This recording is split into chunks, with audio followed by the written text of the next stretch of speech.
Hello and welcome back to the Reactivist Podcast. I'm Marlena Shido. So apparently today is National Working Moms Day. I always find that phrase really funny, and I know I'm not the first person to point this out, and I'm probably not the last, but we never say working dads. But I'm not going to get into that. Well, maybe I'll get into it a little bit. But back when I started having kids, I was mid-career at that point, and I remember being asked what I was going to do. I don't remember anybody asking my husband what he was going to do. I was asked what I was going to do. Was I going to hire a nanny? Was I going to put my child in daycare? Was I going to take time off? And these are daunting questions for someone who has no interest in surrendering their career and also has no interest in farming their child's care out to someone who isn't them. And I know there have been cases of women who stayed working and dads who hung back. But for the most part, women have to sort of make these choices. Now, I can't speak for anyone else, and I'm not even going to try to. Well, at least not today. For me, personally, when I started getting asked these questions, all I heard was, do you want to abandon your child or abandon yourself? Who can make that decision? Because you don't want to do either. So where's the balance? And if you're not someone who's comfortable with daycare, childcare, and nanny, I lived in New York when I had my kids. I used to walk around New York childless and see nannies pushing strollers all day long. And it wasn't something that felt comforting to me at all. I did a smorgasbord of stuff, and it changed year to year, right? So I had some time off. I did some freelance. I dragged my mother into New York City, kicking and screaming. None of it was that easy. It's a very unenviable position to be in. Then you add a second child into the mix, and then it really gets dicey. And then it compounds everything you were feeling that much more. I actually envy anyone who knew early on that after they had kids, they were going to stop working and were completely comfortable with that and were completely satisfied with that. I knew that that was not going to be me before I even had kids. I knew that I was never going to be comfortable with an all or nothing scenario. Before the cancel police come, no one has the right answer, certainly not me. I'm just speaking from my own experience. It's interesting because you get judged. If you take some time off, you get judged. If you take no time off, you get judged.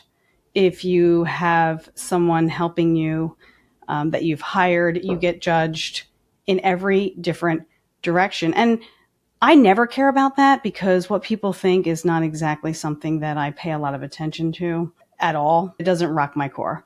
It will never rock my core because the only person I really pay attention to is me and how I'm feeling. So honestly, I was judging myself. Was I giving enough time in any direction? And the answer is no. It is impossible to give the amount of attention to work that you normally would and give the amount of attention to your child that you could if you had absolutely nothing else going on. There's still a whole household going on here. School clothes, back to school supplies, 682 school emails that come in, summer camps, play dates, birthday parties, getting the gifts for those birthday parties, showing up to those birthday parties, remembering that they exist in the first place, planning birthday parties for your own children, paying attention to make sure your kids' feet still fit in their shoes. They fit in their shoes for like 5 minutes. You've got the holidays and the holiday shopping and the coordinating of schedules. When people say, what did you get your husband for Christmas? Is it April Fool's Day? What do you mean? What did I get my husband for Christmas? Look around this house. It looks like the North Pole in here.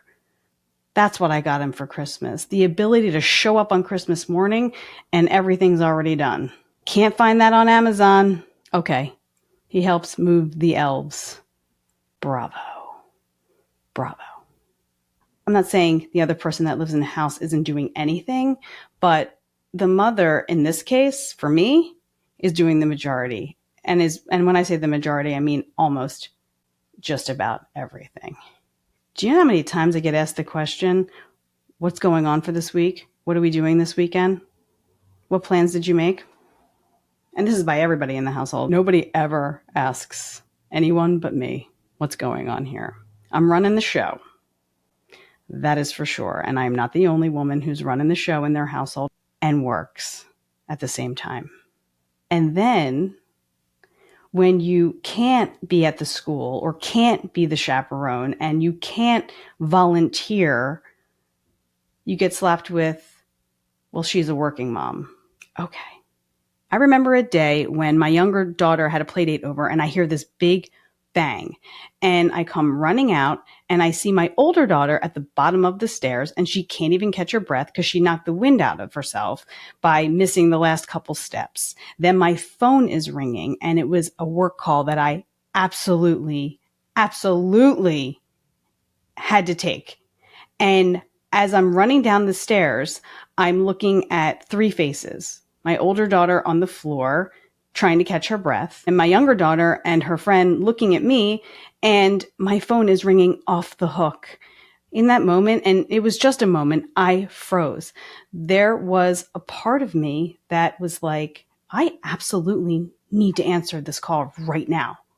And I absolutely need to help my child. I'm trying to assess the situation with my older daughter, making sure she didn't bang her head, making sure something wasn't broken, while all the while my phone just keeps ringing and ringing, and then it finally stops. When I was absolutely sure that there was no real emergency, the first thing I did was make that phone call. And I got right back to work. And there you have it. That is the vortex of a working mom.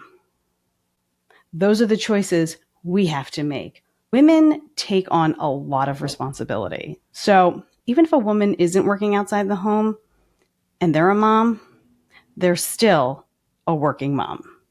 I can guarantee. There is a reason that people don't say working dad. The expectations are still imbalanced. And the expectations we put on ourselves as women is completely imbalanced. I mean, I know things have changed a lot, and I see, dads at birthday parties. I see dads, obviously, at sporting events because, God forbid, they miss any type of sport. I know men coach Little League and different sports for their kids, but knowing a game schedule is in a male DNA. I'm not here to disparage men. I'm actually not here to praise them either. I just think we need to retire the term working mom because we're all working around the clock, which leads me to my next point. Since women can multitask like no other, it's time for a woman president. We know politics. We have in-laws. We know how to get stuff done. We know how to meet a deadline like no other. And by the time you qualify to be the right age to be president, you are in the empty nest phase of your life. So we've got the time now. It's time, guys. It's time to give up the seat. Give us the keys. Because no matter what anybody says, women do it better. They do it faster. They're efficient. They're on top of stuff. They know things you don't know. How many men out there know the names of their kid's dentist? I'm sure this isn't going to make a lot of men happy because there are men who are saying, I know my kid's doctor. If any of the dads out there are doctors, you don't get to answer that question.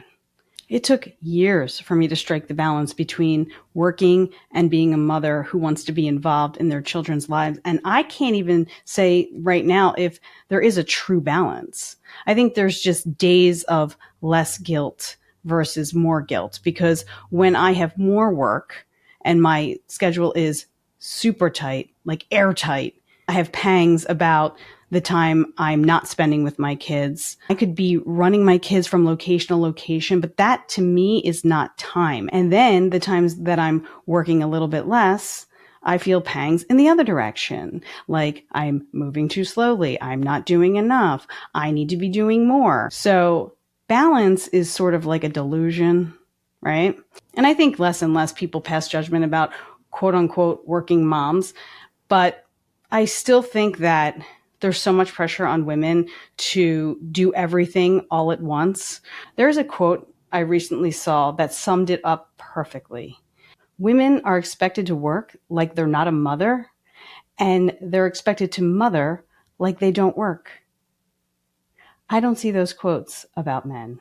No one's celebrating National Working Moms Day. We're just pointing out that there's a difference between moms who have careers outside the home and moms who don't, which I don't even know why we need to even make the distinction. Why do we need to have these discussions? People's lives are valid for themselves, and they need to make decisions that are best for them. And sometimes they make decisions that honestly aren't best for them. They don't, because they make sacrifices. We all make sacrifices. I mean, the fact that that is even a national day, and now granted, the national days are out of control because today is also open your umbrella inside day. What is the purpose of that?